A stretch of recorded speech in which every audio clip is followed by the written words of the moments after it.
सभी दर्शकों को सादर प्रणाम। जय श्री कृष्ण। आज मैं कन्या राशि के बारे में जानकारी दूंगा। देखिए, 2025 इस वर्ष में गुरु अतिचारी होने वाला है। 15 मई से 18 अक्टूबर के बीच में मिथुन राशि पर गुरु का गोचर होगा, लेकिन अतिचारी स्थिति में रहेगा।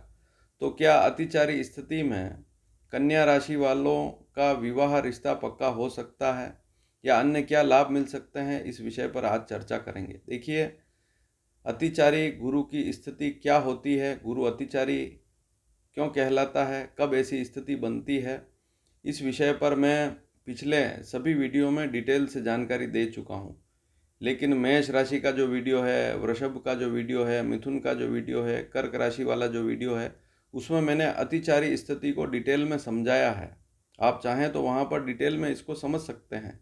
हालांकि इस विषय से बहुत सी बार कमेंट भी आते हैं कि अतिचारी गुरु हो जाएगा और इसकी गणना ये है, तो इससे हमें क्या, हमें तो हमारी राशि पर क्या लाभ मिलेगा, उसी से संबंधित आप बात करिए।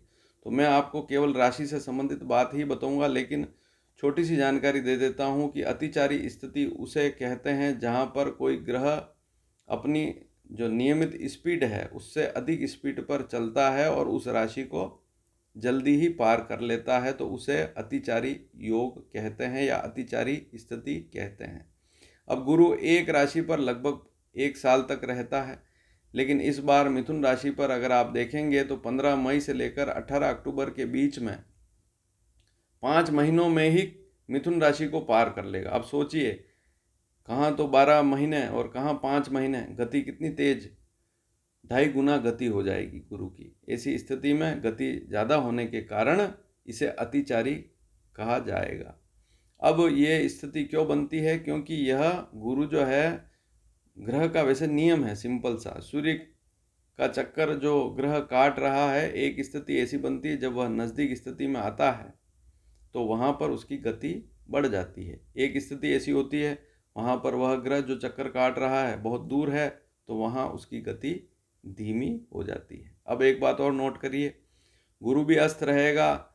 9 जून से लेकर 10 जुलाई तक गुरु अस्त रहेगा। तो ऐसी स्थिति में 9 जून से 10 जुलाई के बीच में कोई शादी का मुहूर्त नहीं मिलेगा। फिर उसके बाद चतुर्मास चलेगा, तो 15 नवंबर या 20 नवंबर तक शादी के कोई मुहूर्त, 15 नवंबर के बाद ही मिलेंगे मुहूर्त, जितने भी मिलेंगे। तो शादी के मुहूर्त तो इस समय में है ही नहीं। अब कन्या राशि की यदि बात करें, कन्या राशि के बारे में बात करें, तो गुरु जो है आपकी राशि से 10वें भाव में गोचर करेगा, अतिचारी स्थिति में रहेगा। 10वें भाव में वह गोचर करेगा, स्पीड से चलेगा मिथुन राशि पर अतिचारी। अब देखिए, अतिचारी केवल गुरु ही नहीं होता है, चंद्रमा हर महीने होता है। एक दिन ऐसा होता है जब उसकी गति तेज हो जाती है। चंद्रमा जब पृथ्वी के चक्कर काटता है तो एक ऐसी स्थिति बनती है, जब चंद्रमा पृथ्वी के नज़दीक स्थिति में होता है तब उसकी गति बढ़ जाती है। सिंपल सा केपलर का नियम है। अगर आप चाहें तो आजकल की जो पुस्तकें हैं उसमें केपलर का नियम पढ़ के इसको पता लगा सकते हैं। तो गुरु पहले भी कई बार अतिचारी हुआ है और आने वाले समय में भी होगा, कोई बड़ी बात नहीं है, इससे घबराने की आवश्यकता नहीं है। अब यह गुरु जो है 10वें भाव में गोचर करेगा चंद्र कुंडली के, तो यह आपकी कुंडली के दूसरे भाव को भी देखेगा, चंद्र कुंडली के चौथे भाव को भी देखेगा और छठे भाव को भी देखेगा। तो इसका क्या प्रभाव पड़ेगा, छोटी छोटी जानकारियां हैं, इनको आप चाहें तो नोट कर सकते हैं। नौकरी मिलने के योग बनेंगे, नई नौकरी मिल सकती है, लेकिन स्पीड से अगर कोई नौकरी आ रही है, अचानक कोई नौकरी आ रही है, आप ध्यान नहीं देंगे तो फिर नुकसान आपका ही होगा। देखिए, केतु की जानकारी मैं पूर्व में दे चुका हूँ कि आपकी राशि से उतर जाएगा, बड़ी राहत मिलेगी। वह वीडियो भी आप ज़रूर देखिए।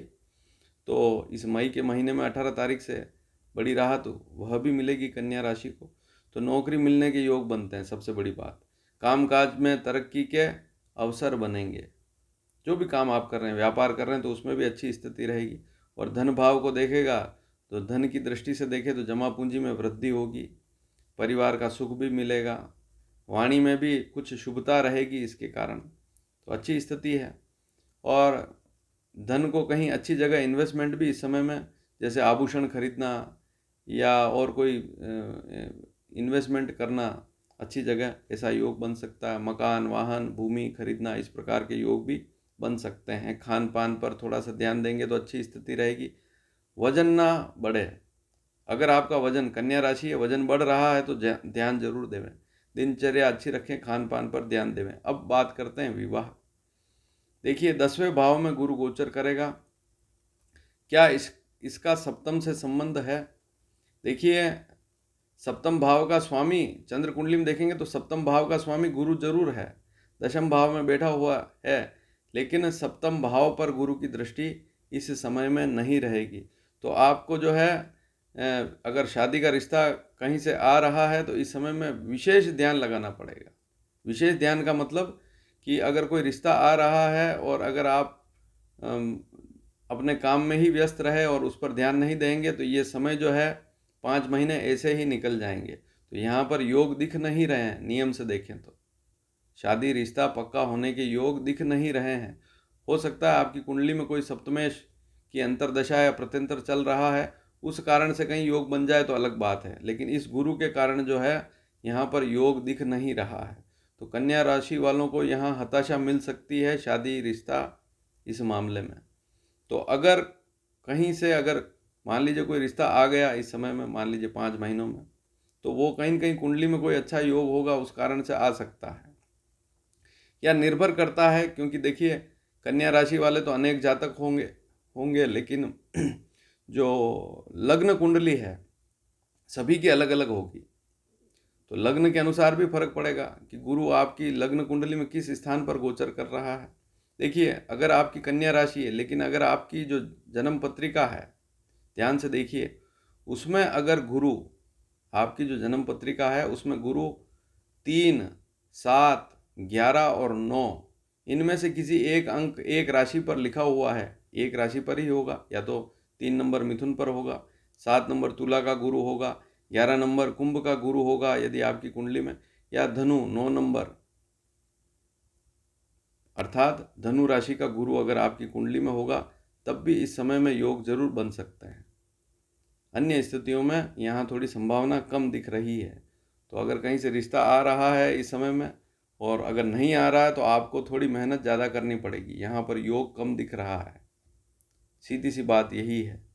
तो अगर आप रिश्ते के बारे में पूछ रहे हैं कि कन्या राशि वालों का रिश्ता इस समय में पक्का हो सकता है या नहीं हो सकता है, तो फिर इस समय में आपको थोड़ी सी हताशा हो सकती है। हाँ, वापस सुन ले, मैं कुंडली में अगर अच्छे योग हैं, सप्तम भाव का जो स्वामी है या सप्तम भाव में कोई ग्रह बैठा हुआ है या सप्तम भाव को कोई शुभ ग्रह देख रहा है या गोचर में कोई सप्तम भाव में जैसे शनि आ गया या मंगल आ गया, शुक्र आ गया, हालांकि उसकी जानकारी मैं आगे निरंतर वीडियो के माध्यम से देता रहूँगा, ऐसा बिल्कुल नहीं योग नहीं बनेगी, लेकिन गुरु यहाँ पर थोड़ी सी दिक्कत दे सकता है। वीडियो पसंद आए तो शेयर जरूर कीजिएगा। धन्यवाद। जय श्री कृष्ण।